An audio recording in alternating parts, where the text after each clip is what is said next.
역사가 곧 시계의 역사라고도 볼 수 있다는 거죠. 마리 앙뚜아네트, 나폴레옹, 윈스턴 처칠, 순종 황제, 빅토리아 여왕, 차이코프스키, 아인슈타인, 바그너 등등이 주요 고객이었어요. 롤렉스는 모든 분야에서 가 있어요. 아주 대단한 브랜드죠. 요즘 저희 클래식TV에서 시계 추천을 카테고리별로 나눠서 해드리고 있죠. 처음에는 다이버워치, 그 다음 파일럿워치를 했는데 원래 다른 카테고리를 넘어가 보려고 했는데 댓글에서 드레스워치를 많이 요청해 주시는 거예요. 그래서 이번 화는 드레스워치로 잡았습니다. 클로버님들의 의견 반영이 빠른 클래식TV. 다른 카테고리와 정말 다른 점은 드레스워치의 역사가 곧 시계의 역사라고도 볼 수 있다는 거죠. 시계 제작과 발전에 정말 깊은 연관이 있는 게 바로 드레스워치입니다. 그래서 오늘은 그 드레스워치의 특징과 이 역사와 발전 과정을 한번 말씀드려볼 건데요. 여러분들이 차고 있는 시계 그 자체이거나 아니면 그 시계의 전신을 말씀드릴 확률이 높아요. 꼭 끝까지 시청해주시면 정말 재밌으실 겁니다. 자, 일단 드레스워치의 특징, 이거는 이제 다른 스포츠워치들이랑 다르게 명확한 정의를 내리기가 쉽지 않습니다. 일단은 이름에서도 아실 수 있듯이 남자의 이런 드레시한 복장, 특히 이제 수트와 잘 어울리는 그런 시계라고 보실 수 있겠습니다. 그래서 제가 오늘 오랜만에 3피스 수트를 셔츠까지 입고 타이도 하고 매치를 해봤죠. 그리고 보통은 이제 가죽 스트랩이 좀 많은 편이고, 그리고 시계 직경이 보통은 이제 41mm 이하가 많죠. 예전에는 훨씬 작았죠. 35mm만 이랬지만 현대 시계는 그나마 좀 커져서 그 정도입니다. 그리고 보통은 이제 심플한 디자인의 얇은 두께를 가지면서 우아한 그런 디자인들이 되게 많습니다. 이제부터는 드레스워치의 역사와 발전에 대해서 말씀드릴 건데, 소위 이제 우리가 로로가라고 말하는 롤렉스, 오메가, 까르띠에보다 더 이제 헤리티지 있는 브랜드들이 나옵니다. 일단 드레스워치가 어떻게 탄생을 했느냐, 원래 최초의 드레스워치는 여성용이었어요. 여성들의 의복인 드레스였던 거죠. 그러니까 드레스는 주머니가 없잖아요. 그래서 그 특성상 허리춤에 매달거나 손목에 착용하는 장신구로 만들어졌기 때문입니다. 1810년에 제작된 브레게의 2369 모델이나 기네스북 최초의 손목시계로 등재된 파텍 필립의 여성시계를 예로 들 수 있죠. 남성용 손목시계는 군용시계로 시작을 했어요. 이게 이제 1880년에 독일 황제의 의뢰를 받아서 제라드 페리고가 만든 시계였죠. 근데 이제 지금 우리가 떠올리는 손목시계는 1904년에 탄생한 까르띠에 산토스입니다. 이때부터 이제 진정한 손목시계의 역사가 시작이 되죠. 이제 시계의 역사를 말씀드리면서 거기에 기여한 브랜드들을 말씀드려볼 건데, 일단 첫 번째로 등장하는 브랜드는 브레게입니다. 스와치 그룹에 속해 있는 소위 말하는 빅5 시계 브랜드이죠. 1775년에 설립이 됐고요. 루이 아브라함 브레게의 이름에 따서 이 브레게라는 브랜드가 된 건데, 브레게라는 인물은 굉장한 발명가이자 워치메이커였어요. 그래서 브레게가 발명한 기술들이 이제 오토매틱, 미니 리피터, 뚜르비용 등등이 있어요. 클래식 시계의 엄청난 발전을 가속화시킨 그런 기능들을 발명을 하죠. 인기도 많았습니다. 마리 앙뚜아네트나 나폴레옹, 윈스턴 처칠 등등 유럽의 많은 왕족이나 귀족들에게 인기를 끌었어요. 그리고 이제 1972년에 본격적인 남성 드레스워치인 클래식 라인 손목시계를 출시하게 됩니다. 이 라인은 이제 저도 브레게에서 가장 좋아하는 라인이자 브레게를 대표하는 라인이자 가장 사랑받는 드레스워치 라인 중 하나이죠. 기요시의 다이얼이랑 블루핸즈가 특징입니다. 이번에 프리즈 서울 할 때도 스위티님이랑 뜬티랑 갔었거든요. 거기도 이제 브레게 부스가 들어와 있었어요. 제가 이제 그것들을 보여주면서 막 설명을 해줬었죠. 일단 브레게는 다이얼 디자인이 굉장히 상징적이고, 이런 디자인이 오늘날 드레스워치 디자인에 정말 많은 영향을 끼치고 근본이라는 평가를 받고 있습니다. 자, 다음으로 등장하는 브랜드는 바쉐론 콘스탄틴입니다. 1755년에 설립돼서 현재까지 유지되고 있는 시계 회사 중에서 이 존속기간으로 치면 가장 오래된 브랜드입니다. 왜 존속기간이란 말을 하냐면, 원래 블랑팡이 시작은 먼저 했는데 중간에 한번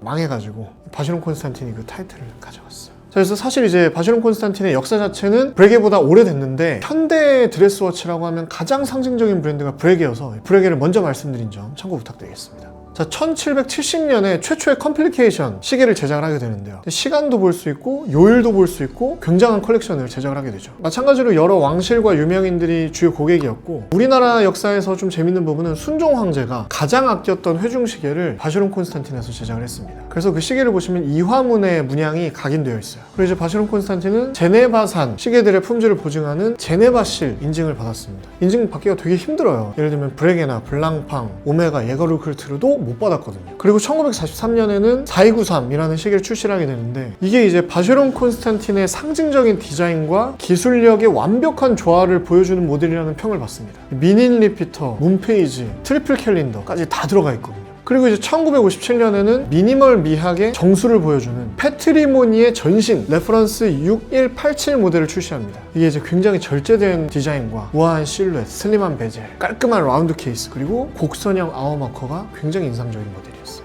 그래서 이 드레스워치 역사상 굉장히 상징적인 모델이 됐죠. 자, 다음은 저도 오늘 차고 있는 브랜드 예거 르쿨트입니다. 자, 브랜드 자체는 1833년에 이 르쿨트르 가문에서 설립을 하게 됩니다. 1866년에 발레드주 최초로 매니팩처를 만들게 됐는데 이게 어떤 의미냐면 인하우스에서 모든 부품을 제작하고 조립을 했다는 의미입니다. 그리고 나서 1917년에 이 시계 제작자인 에드몬드 예거와 그리고 르쿨트르가 협력을 하게 되면서 현재의 예거 르쿨트르라는 브랜드명이 됩니다. 앞에서도 말씀드렸듯이 매니팩처 브랜드인데 요즘에는 이런 브랜드가 흔치 않아요. 시계의 외부와 내부를 제작하는 것 뿐만 아니라 보석 세공도 하고 스트랩도 제작하고 이 시계에 들어가는 모든 것들을 이 매니팩처에서 인하우스로 만든다는 겁니다. 이 정확한 시간을 나타내기 위한 노력을 굉장히 많이 한 브랜드인데 1000분의 1초의 시간을 측정할 수 있는 밀리오노미터라는 기구를 개발을 해서 이제 활용을 하고 있고요. 그리고 이제 3개의 축으로 회전하는 자이로뚜르 비용 등등 400개가 넘는 시계 관련 특허를 보유하고 있는 브랜드입니다. 이 무브먼트, 칼리버라고 하죠. 칼리버의 종류가 가장 많은 브랜드이기도 합니다. 그래서 예전에 하이엔드 브랜드들, 그러니까 요즘에 이제 빅5라고 말하는 그런 브랜드들도 예거 르쿨트르의 무브먼트를 사용을 했었어요. 이런 브랜드들이 이 에타를 쓰기에는 하이엔드 브랜드라는 그런 결에 맞지 않잖아요. 그래서 예거 르쿨트르의 에보슈 무브먼트를 수정해서 사용하는 경우가 많았다는 거죠. 1931년에는 드디어 예거 르쿨트르의 가장 상징적인 모델인 리베르소가 출시되게 됩니다. 여러 번 말씀을 드렸었는데 인도에서 폴로 경기를 즐기던 이 영국 장교들이 시계가 많이 파손이 되는 거예요, 자꾸. 그래서 케이스를 뒤로 돌려서 이 글래스와 다이얼을 보호할 수 있는 그런 장치를 개발했던 게 이제 리베르소죠. 지금도 이제 아르데코 디자인의 드레스워치 중에서는 가장 인기가 있고 역사상 원래 스포츠워치였던 거죠. 그래. 근데 지금은 완전히 다들 드레스워치로 차고 있는 재미있는 시계입니다.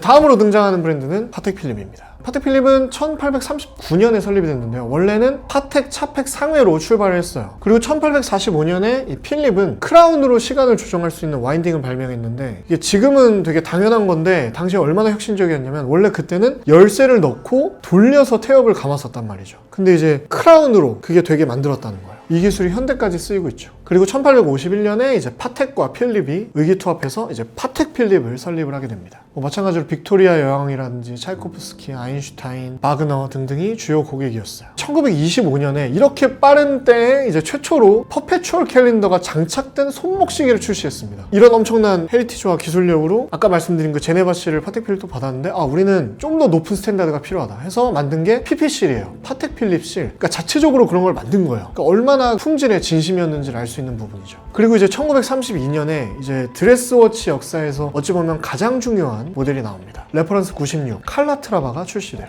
이 바우하우스 디자인의 영감을 받아서 케이스는 둥글지만 아주 직선적이고 심플한 시계를 제작을 했고요. 케이스에서 스트랩으로 점점 가늘어지는 이 우아한 러그가 많은 주목을 받았었습니다. 이 31mm의 케이스 크기 그리고 무려 9mm밖에 안 되는 두께를 가졌었고요. 제가 지금까지 말씀드린 이런 것들이 오늘날까지 이어져 오고 있죠. 그러니까 오늘날 우리가 드레스워치를 생각하면 떠올릴 수 있는 이런 디자인이 다 칼라트라바로부터 유래했다고 볼 수가 있습니다. 이제 좀 익숙한 브랜드가 나오실 겁니다. 까르띠에입니다. 갑자기 까르띠에냐 이렇게 좀 의아하신 분들이 있으실 수 있는데 까르띠에는 손목시계라는 물건을 대중화시키는 데 있어서 가장 큰 기여를 한 브랜드입니다. 1847년에 루이 프랑세즈 까르띠에가 설립한 브랜드이고요. 그러니까 원래부터 이렇게 시계 전문 브랜드로 시작한 건 아니어가지고 이제 앞서 말씀드린 그런 브랜드들보다는 기술력 측면에서 조금 떨어진다고 볼 수가 있습니다. 하지만 이에 반해서 이제 케이스나 핸즈, 다이얼, 브레이슬릿 등등의 마감 처리는 굉장히 수준급이었고 특히 보석 세팅 실력은 최상위급이죠. 그리고 이제 여기서 언급하지 않을 수 없는 부분이 이제 1904년에 유명한 브라질의 비행기 조종사였던 알베르토 산토스 뒤몽이라는 사람이 이제 비행 중에 시간을 볼 수 있는 시계를 주문을 했는데 이때 탄생한 시계가 산토스 디 까르띠에입니다. 이게 이제 본격적인 최초의 손목시계로 볼 수 있는 모델이죠. 그리고 1917년에 까르띠에의 정말 기념비적인 모델이 나오죠. 탱크입니다. 1차 세계대전에서 쓰였던 르노 탱크에서 실제로 영감을 받았어요. 이 탱크 특유의 사각형 프레임에 대칭이 두드러진 견고한 디자인이죠. 오늘날까지도 정말 많이 사랑받는 모델이고요. 그래서 이제 느끼셨겠지만 앞서 말씀드린 브랜드들처럼 막 하이 컴플리케이션 기술까지는 없지만 이런 심플한 디자인과 매력으로 손목시계의 대중화를 정말 가속화시킨 브랜드다 이렇게 봐주시면 되겠습니다. 자, 이제부터는 이 드레스워치의 황금기에 대해서 말씀을 드릴 건데 일단 첫 번째로 나오는 브랜드 론진입니다. 제가 많이 말씀드렸었죠. 이 론진이 예전에는 롤렉스 오메가와 어깨를 나란히 했었다. 이제 그 시대를 좀 말씀드릴 거예요. 론진은 1832년에 설립된 브랜드이고요. 이 시계업계에서 최초로 공장 제조 시스템을 적용을 했어요. 그래서 완전히 새로운 패러다임을 연 브랜드입니다. 자동차 브랜드로 치면 포드 같은 역할을 했던 거예요. 기술 연구, 부품 생산, 조립, 마감까지 이렇게 한 번에 수행을 했던 거죠. 그래서 덕분에 이 고퀄리티의 시계를 아주 일관적으로 그리고 안정적으로 대량 생산할 수 있게 됩니다. 그리고 이제 1957년에는 플래그십 컬렉션을 런칭하게 됩니다. 이게 이제 론진의 가장 상징적인 컬렉션인데요. 이 케이스백에 작은 범선 모양의 메달리언이 임그레이빙이 되어 있고 우아하면서도 심플한 다이얼, 그리고 케이스 디자인으로 현대 드레스워치와 크게 다르지 않습니다. 그래서 드레스워치 역사상 굉장히 인상적인 모델이었고요. 다음으로 등장하는 브랜드는 오메가입니다. 자, 오메가의 그 드레스워치 역사는 1947년에 오메가의 첫 번째 크로노미터 인증 손목시계였던 센테너리부터 시작을 합니다. 그래서 이 센테너리를 계속 디벨롭을 하다가 1952년에 드디어 오메가에서 정말 유명하고 많은 사랑을 받은 모델이 나옵니다. 컨스텔레이션이 나와요. 이 드레스워치의 정확성과 이 우아함의 발전에 큰 기여를 합니다. 컨스텔레이션을 보시면 또 재밌는 게 이 케이스백에 보시면 메달리온이 있거든요. 여기에 8개의 별이 장식되어 있어요. 이게 어떤 의미냐면 이 제네바 천문대에서 오메가가 8가지 정확도 테스트를 통과한 그 기록을 상징합니다. 그래서 컨스텔레이션은 딱 출시를 하자마자 특유의 정확성으로 역시 스위스 시계다 라는 평을 받게 되죠. 그리고 이제 1967년에 이제 현행 모델이기도 한 오메가 드빌이 출시됩니다. 원래는 시마스터 컬렉션에 있었는데 여기서 이제 독립해서 단독 라인으로 출시가 된 거죠. 심플하고 슬림하면서 되게 다양한 스타일들이 있었어요. 그리고 디자인이 당시에 굉장히 세련됐고, 그래서 역시 높은 평가를 받게 됩니다.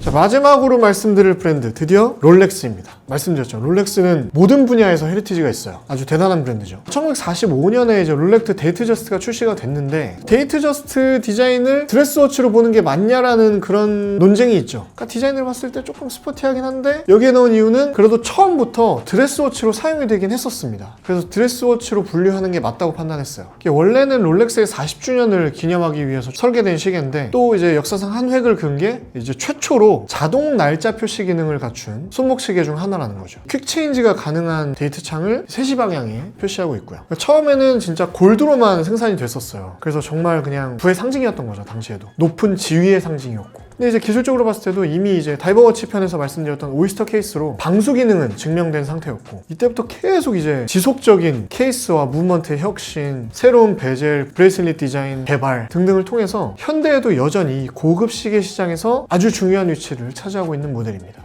데이트저스트는 정말 대중적으로 가장 인기 있는 시계 중 하나라고 생각을 하고, 드레스워치 카테고리로서만 봐도 대중적인 브랜드들과 이 하이엔드 브랜드들의 딱 경계에 있는 느낌이에요. 이 데이트저스트를 거쳐서 이제 하이엔드로 가는 그런 느낌이어서 여전히 큰 상징을 가진 모델이라 생각합니다.